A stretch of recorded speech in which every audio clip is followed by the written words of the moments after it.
Saint Cyprian and Saint Justina, Martyrs, 304, Nicomedia.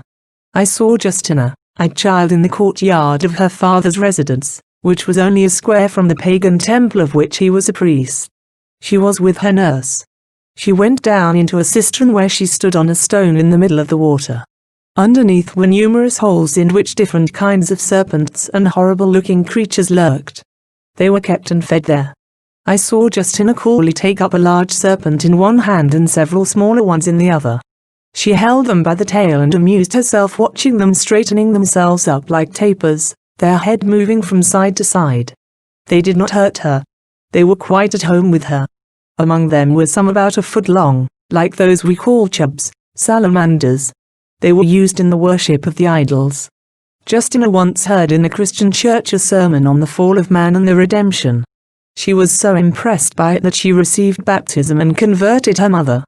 The latter informed her husband who, having been very much troubled by an apparition, was baptized also with his wife, and they afterward lived most piously and happily. One scene struck me especially. Justina had a lovely round face and the most beautiful yellow hair that shone like asterisk gold. It was wound round her head in exquisite silken braids, or fell on her shoulders in luxuriant curls. I saw her standing at table, her father and mother, eating little loaves. The father, glancing with admiration at her hair, said, "Fear, my child, you will not be able to pass through the world. Like Absalom, you will remain hanging in it by your hair." Justina had never thought of her hair, and these words made her very grave. She withdrew, and I know not what she did to her beautiful hair, but she completely disfigured it as well as her eyebrows. They looked as if she had singed them. In this trim she went through the city to her father, who scarcely recognized her. I saw a youth in love with her. He was about to carry her off by force, as he could not hope to win her. He waited for her with armed companions in a lonely road between walls. But when he seized her, she repulsed him with both hands, commanding him to remain standing where he was. And there he stood until she was out of danger. Then I saw the same youth engaging the assistance of the magician Cyprian, who confidently promised him success. This Cyprian, though naturally noble and generous, was entirely given up to necromancy. In his youth he had been instructed in sorcery. He had journeyed afar in pursuit of knowledge, and had finally settled with great renown in Antioch where Justina and her parents had been converted. He was a bitter pagan. He had gone so far as often to revile Jesus in the Christian churches and to chase the people out by his sorcery. I used to see him calling to the demon. He had in his house a semi-subterranean vaulted cellar which was lighted from above. Around the walls stood hideous idols in the form of animals and serpents. In one corner was a hollow statue the size of a man, the open jaws resting on the edge of a round altar on which was a pan of live coals.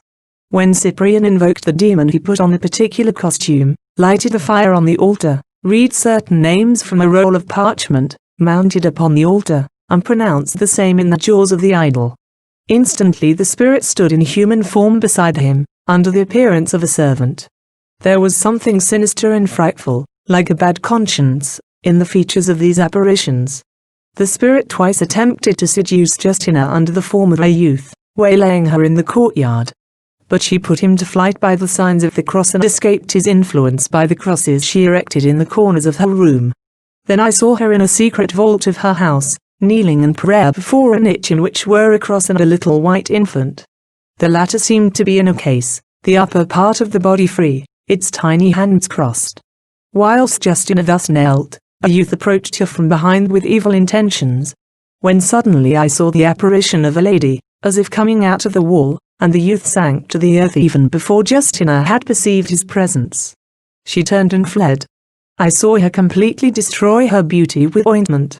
I saw Cyprian gliding around and sprinkling Justina's house, at an unguarded moment for her when she was not in prayer. She became violently agitated, ran around the house, and at last fled to her chamber, where before the crosses she had herself set up, she knelt in prayer until the charm was broken. When Cyprian made his third attempt, the enemy appeared under the form of a pious young girl who conversed with Justina on the subject of chastity. The latter was at first very much pleased. But when her companion began to speak of Adam, Eve, and marriage, Justina recognized the tempter and fled to her crosses. Cyprian saw all this in spirit, and became a Christian. I saw him lying prostrate in a church, even allowing himself to be trodden underfoot as a fool. He was deeply penitent, and he burned all his books on magic. He afterward became a bishop and placed Justina among the deaconesses. She dwelt next to the church. She made an embroidered grand church vestments. Later I saw both Cyprian and Justina martyred. They were hung by one hand to a tree and torn with hooks. Amen.